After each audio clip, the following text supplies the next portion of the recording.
سیاحتی مقام ناران میں المناک حادثہ۔ سیف الملوک روڈ پر گلیشیئر گرنے سے متعدد ہوٹلز منہدم ہو گئے۔ ہر طرف برف ہی برف، سڑک کا نام و نشان نہ رہا۔ تاحال کسی جانی نقصان کی اطلاع نہیں ملی۔ Director general Khaqan development authority کا کہنا ہے کہ ناران بازار کے ہوٹل مکمل طور پر محفوظ ہیں، راستے برف باری کے باعث بند ہیں۔ ٹیمیں صورتحال کا جائزہ لے رہی ہیں۔ پاکستان افغانستان سے کوئی مسلح تصادم نہیں چاہتا، خواجہ آصف کا غیر ملکی میڈیا کو انٹرویو۔ وزیر دفاع نے افغانستان میں حملوں پر بیجنگ کی حمایت کی کمی کا تاثر مسترد کر دیا، کہا کہ جو مفاد میں ہے وہی کریں گے، کوئی تعریف کرے یا نہ کرے۔ افغانستان کو بھارت کے ساتھ تجارت کے لیے راہداری فراہم کر رکھی ہے، افغانستان دشمن جیسا سلوک کرے تو ہم تجارتی راہداری کیوں دیں؟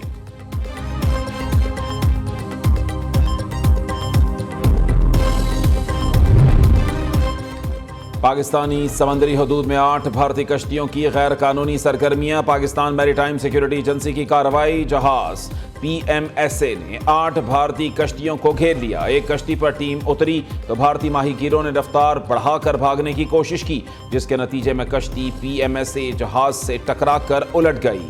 جوان محمد ریحان شہید، 5 بھارتیوں کو بچا لیا گیا، 2 کی تلاش کے لیے ریسکیو آپریشن جاری۔ شہید محمد ریحان کی نماز جنازہ ادا کر دی گئی۔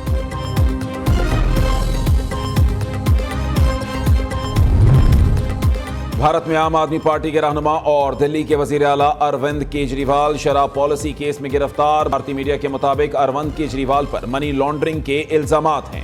گرفتاری سے بچنے کے لیے دہلی ہائی کورٹ سے بھی رجوع کیا، لیکن عدالت نے حفاظتی ضمانت کی درخواست مسترد کر دی۔ پارٹی رہنماؤں کا کہنا ہے کہ مودی سرکار عام آدمی پارٹی اور دیگر جماعتوں کو جڑ سے ختم کرنا چاہتی ہے۔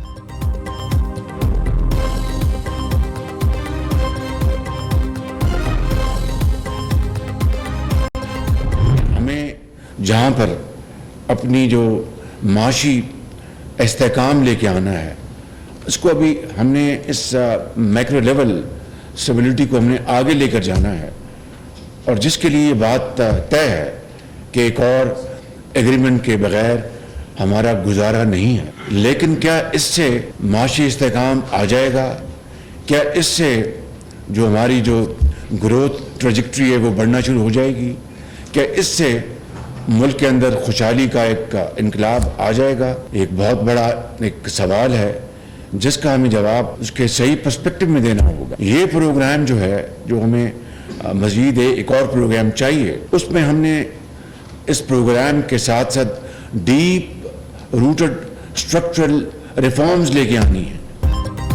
معاشی ترقی کے لیے وفاق، صوبے اور عسکری قیادت ایک پیش پر۔ SIFC کا پالیسیوں کا تسلسل یقینی بنانے کے عزم کا اظہار۔ ملکی مفاد میں سخت فیصلے کرنے، درست اقتصادی ترجیحات کا تعین، درپیش چیلنجز سے نمٹنے پر اتفاق۔ آرمی چیف نے حکومت کے معاشی اقدامات کے لیے مسلح افواج کے بھرپور تعاون کا یقین دلایا۔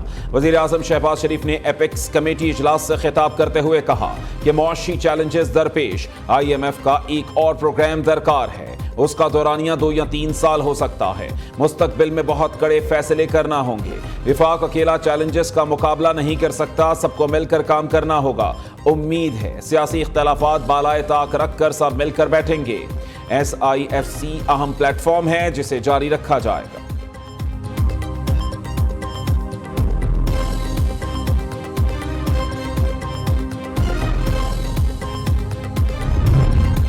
وزیر اعظم شہباز شریف سے آرمی چیف کی ملاقات۔ جنرل سید عاصم منیر نے دورہ سعودی عرب پر اعتماد میں لیا۔ شہباز شریف نے پاک سعودی تعلقات پر اطمینان کا اظہار کیا۔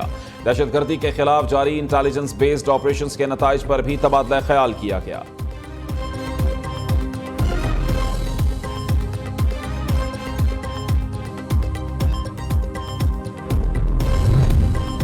ڈونلڈ لو نے جو ثبوت دیے وہ جھوٹے ہیں۔ اسد مجید ایک بار پھر اپنا بیان ریکارڈ کرائیں۔ چیئرمین PTI بیرسٹر گوہر کا مطالبہ۔ کہا کہ سیاسی جماعتوں کے دروازے مذاکرات کے لیے کھلے رہتے ہیں۔ بابر اعوان کہتے ہیں سائفر معاملے پر ڈونلڈ لو سچا ہے تو عمران خان پر مقدمہ جھوٹا ہے۔ ڈونلڈ لو نے کہا کہ امریکہ کی کوشش ہوگی پاک ایران گیس پائپ لائن نہ بنے، کیا یہ مداخلت نہیں ہے؟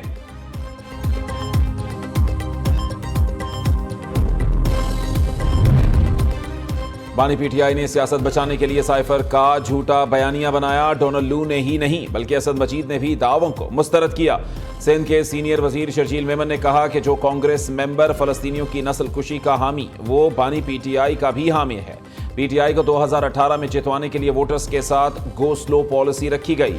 اصل دھاندلی یہ تھی کہ پیپلز پارٹی کے کتنے ٹکڑے کاٹ کر پی ٹی آئی کو کھلائے جائیں. 2018 میں نتائج شفاف نہ ہونے کا اعتراف یورپی مبصرین نے بھی کیا.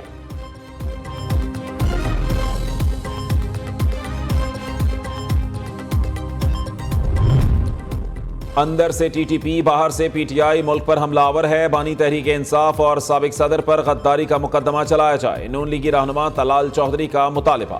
کہا کہ 9 مئی کے ذمہ داروں کو چھوڑنا ہے تو دہشت گردوں کو بھی رہا کر دیں.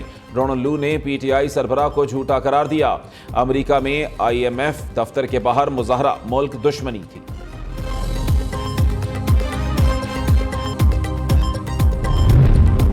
ہم امریکہ کے آگے ہاتھ پھیلاتے ہیں تو اس کی مداخلت کیسے روکیں. رہنما پیپلز پارٹی قمر زمان کائرہ نے نیو نیوز کے پروگرام میں گفتگو کرتے ہوئے کہا کہ خود مختاری چاہتے ہیں تو ہاتھ نہ پھیلانے کی پالیسی پر عمل کرنا ہوگا. پاکستان تو پہلے ہی قرضوں میں ڈوبا ہوا ملک ہے. امریکہ کو قائل کرنے کی ضرورت ہے. ایران سمیت جہاں سے ممکن ہو سستا تیل خریدیں.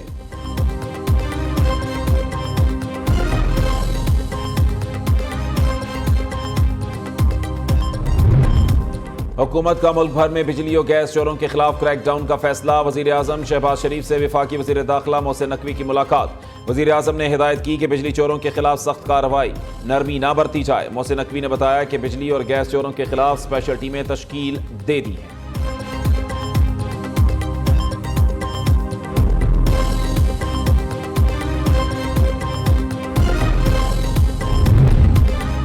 پنجاب حکومت کا مہنگائی کے مارے عوام کو بڑا ریلیف دینے کا فیصلہ. حکومت کا 300 یونٹ سے کم بجلی استعمال کرنے والوں کے لیے خصوصی پیکیج لانے کا اعلان. صوبائی وزیر خزانہ مجتبیٰ شجاع الرحمان نے کہا کہ جون کے بجٹ میں اسکیم نظر آئے گی. وزیر اعلیٰ نے کمیٹی بنا دی ہے.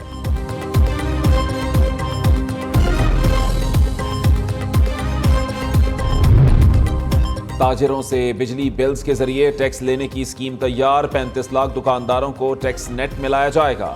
ان کی سالانہ آمدنی کو 12 حصوں میں تقسیم کرنے کی تجویز. ٹیکس وصولی اصل شاپ اونر کی بجائے دکان پر کاروبار کرنے والے سے کی جائے گی. مجوزہ اسکیم نئے مالی سال کے بجٹ سے پہلے لائی جا سکتی ہے. حکومت نے آئی ایم ایف کو بھی اس پلان سے آگاہ کر دیا.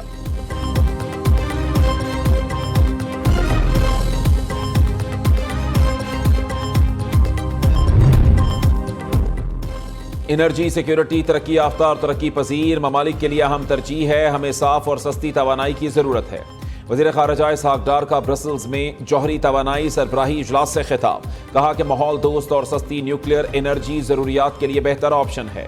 جوہری توانائی کے پرامن مقاصد کے لیے پاکستان اپنے تجربہ دنیا سے شیئر کرنے کو تیار ہے.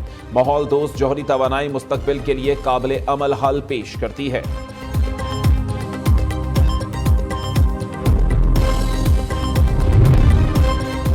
درخت لگائیں پاکستان کے لیے. وزیر اعلیٰ مریم کے سرسبز پنجاب ویژن کے تحت سب سے بڑی شجرکاری مہم آج سے شروع.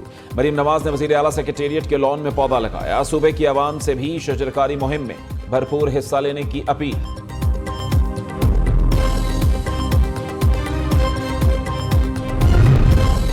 بانی پی ٹی آئی کی تصویر ایوان میں کیوں لائے. نامزد opposition leader Malik Ahmad Khan Butcher کی تقریر کے دوران پنجاب اسمبلی میں ہنگامہ آرائی. حکومتی اراکین کی نعرے بازی. ایوان سے واک آؤٹ کر کے حکومتی ارکان کو منا کر لایا گیا. حکومتی رکن ذوالفقار شاہ نے اپنی ہی حکومت کے بجٹ پر کڑی تنقید کی.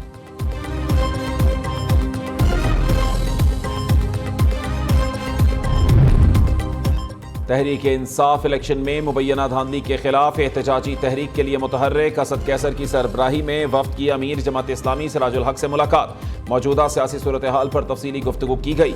دونوں جماعتوں کا الیکشن میں دھاندلی کے خلاف مشترکہ جدوجہد پر اتفاق.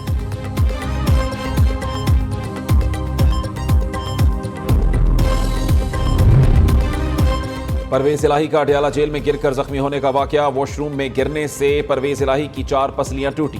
ماتھے بائیں آنکھ کے قریب اور گھٹنے پر بھی چوٹ آئی. ڈاکٹرز نے 2 ہفتے آرام کا مشورہ دے دیا. سپرنٹینڈنٹ اڈیالہ جیل نے میڈیکل رپورٹ انسداد دہشت گردی عدالت اسلام آباد میں جمع کرا دی. پرویز الہی 2 روز قبل گر کر زخمی ہوئے تھے.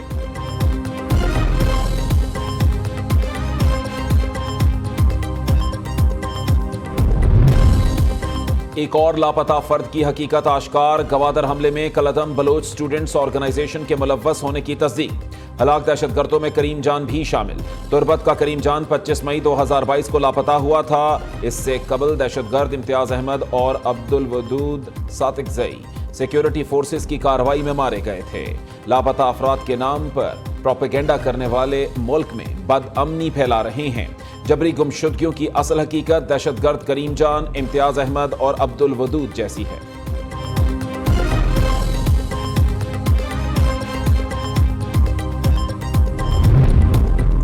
پاکستان نے افغان شہری آبادی کو نشانہ بنانے کے الزامات مسترد کر دیے۔ ترجمان دفتر خارجہ ممتاز زہرا بلوچ نے کہا کہ 18 مارچ کو کارروائی افغان دہشت گردوں کے ٹھکانوں پر کی گئی۔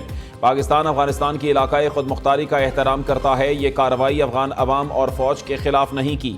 افغانستان کو متعدد بار دہشت گردوں کی موجودگی کے ثبوت دیے لیکن کچھ نہیں ہوا۔ اپنی سرزمین پر دہشت گردانہ کارروائیوں کو برداشت نہیں کریں گے۔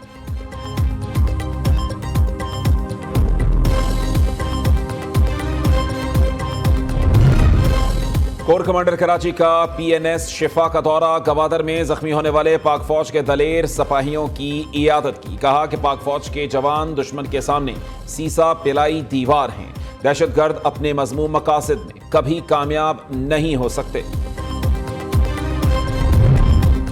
ملک میں قیام امن کے لیے سیکیورٹی فورسز متحرک۔ بلوچستان کے علاقے پنجگور میں انٹیلیجنس بیسڈ آپریشن۔ دہشت گرد چاکر لیاقت مارا گیا، 2 زخمی۔ اسلحہ اور گولہ بارود برآمد۔ ISPR کے مطابق سیکیورٹی فورسز ملک سے دہشت گردی ختم کرنے کے لیے پرعزم ہیں۔